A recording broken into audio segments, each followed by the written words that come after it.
now looked at several examples of the types of features that lead to, to, to organizational failure, basically, of organizational change episodes. We might want to also think about these more processual explanations of success. So to some extent, one could say, well, things are simply more likely to succeed if these conditions that might cause resistance, interference, and backlash are absent. But in addition, we might want to think about things that happen along the way. So things that are associated with resistance, interference, and backlash tend to have more to do with the set of establishment enterprise conditions that are proposed or existing. Processual explanations of success tend to have more to do with the actual realization process, or sort of the things that are happening along the way that make success more likely. So we'll give you a few examples here. One idea is the idea of small wins. So this is from the Weick article on the reading list this week, which is actually worth taking a good look at. The idea then is that in some cases when you have a big messy problem, which we often face in organizations, it's easy to basically feel, going back to our earlier ideas, overwhelmed by that problem. So in a behavioral decision-making sense, it's a threatening problem and you don't feel like you have the power to do it. So in essence, you just get stuck like a deer frozen in headlights. But if you start to feel, in essence, you have these small wins, people start to feel like the problem is more tractable and they're less likely to resist and more likely to actively get engaged in implementation efforts. Another way that small wins can actually be quite useful is if you don't set your sights too high, you just make a little small change, you're less likely to have to backtrack or fail. So imagine our librarian initially. She didn't want to have to embark on a large thing where she had to go recruit parents and do all these other things before she could ever solve her problem. But if she simply started by making small changes that were within her scope, and as many of you rightly pointed out at the time, notifying the city council, if that wasn't enough, she could then sort of take the next small step instead of having to do a big thing initially and then get sort of fail back on her face. So again, this was the idea of looking for a small win, which is a very good thing to do along the process, even if you have larger changes that you might have to ultimately go through. It also, in essence, can help with actor certification. So if you're a new leader, a new public manager, or newly in charge of something, sometimes what you just want is some consistent feeling of success or sort of these small cumulative wins. Think about like the first 100 days of a presidential term or other. You could also do the same thing with a new manager, where in essence what you don't want to always do is work really hard on the big ones, because those are going to be hard to win every time. But if you can sort of get a lot of low-hanging fruit, it just makes you look more successful. And then it actually makes it easier to succeed in the future because people trust you and they feel less threatened by the changes because they've come to see that the things and the ideas you propose actually can be successful. In fact, one of the interesting ideas that has come about in economic theories of economic growth lately is that we used to think of economic growth as a series of breakthroughs, these big, large, the invention of the steam engine, the invention of the computer. But now what we tend to think about more as leading to sustained economic growth is micro-innovation. So these steady, gradual improvements that sometimes end up actually accumulating into something much bigger and that look like breakthroughs, but in fact they tend to be built on the series of small wins in the background. So to see in part, I mentioned the idea of certification. So certification, and in fact one could say all of management, is basically a swindle. It's a confidence game. So probably you guys heard of con artists. Maybe you've even watched some of the funny shows on Netflix with con artists. But what you have to think about is this idea that a confidence game works something like this. A con man might come in with some, in essence, certification. So they have they're wearing nice clothes. They, in other ways, sort of do something to gain your confidence.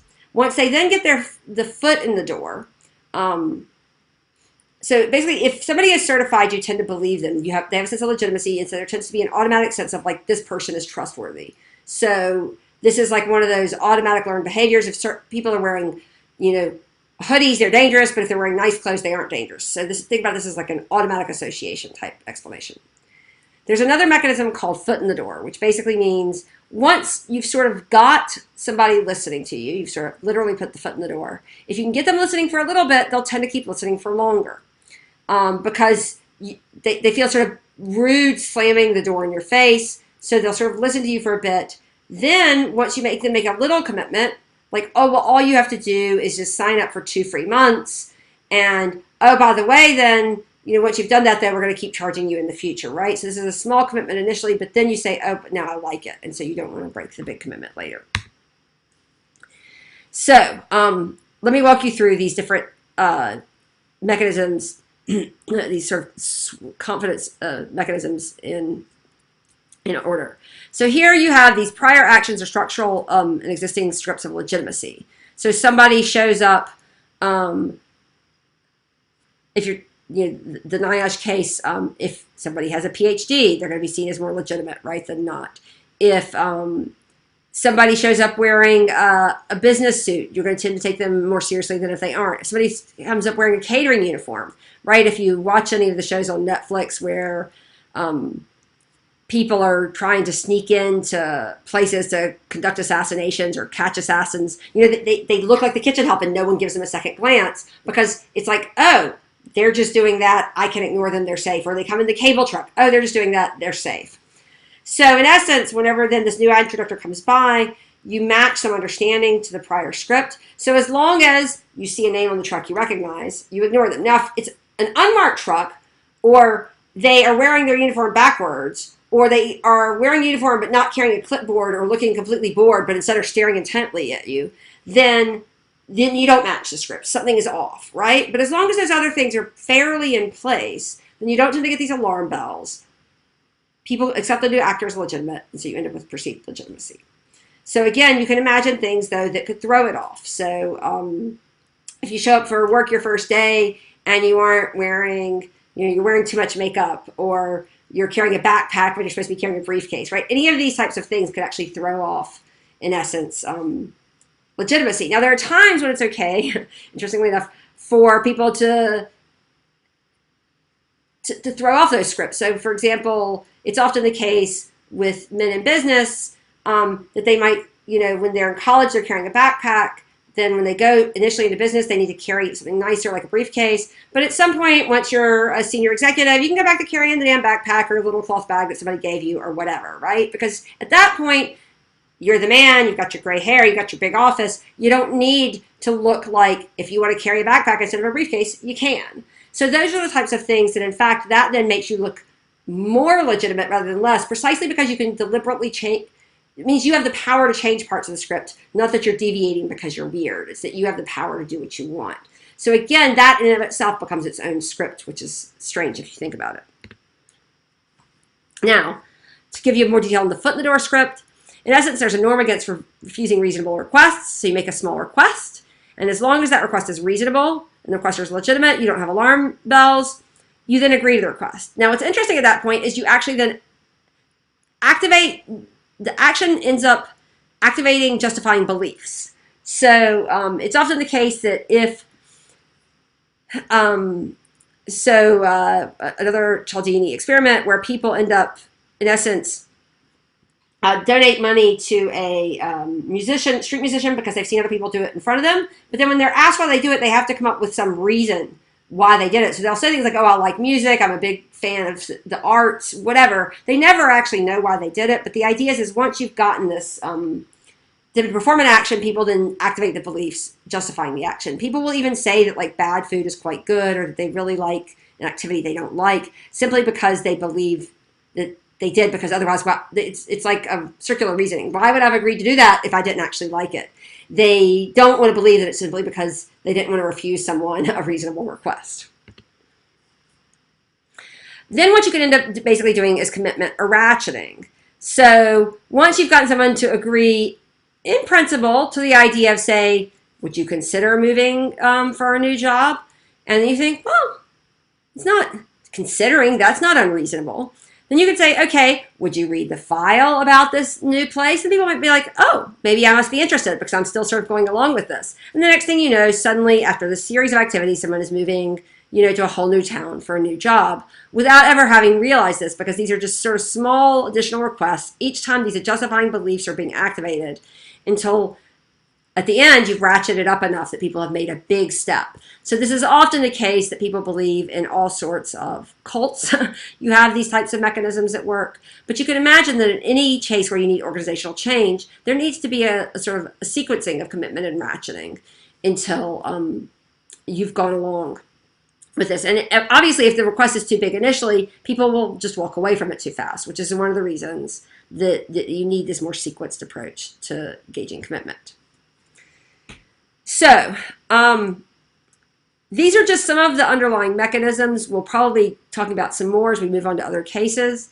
But some of the other terms that you might want to think a little bit about, that we're going to talk about some during class, or you might want to just look up on your own, are things like the idea of during an episode, you tend to have these little, in the buy-in process, so sort of in the moving from the fuzzy front end into the problem specification, you often need an elevator pitch that you're going to give people. The sort of small, I have this idea, can we sort of go along with it? The way you get buy-in from the authorizing environment.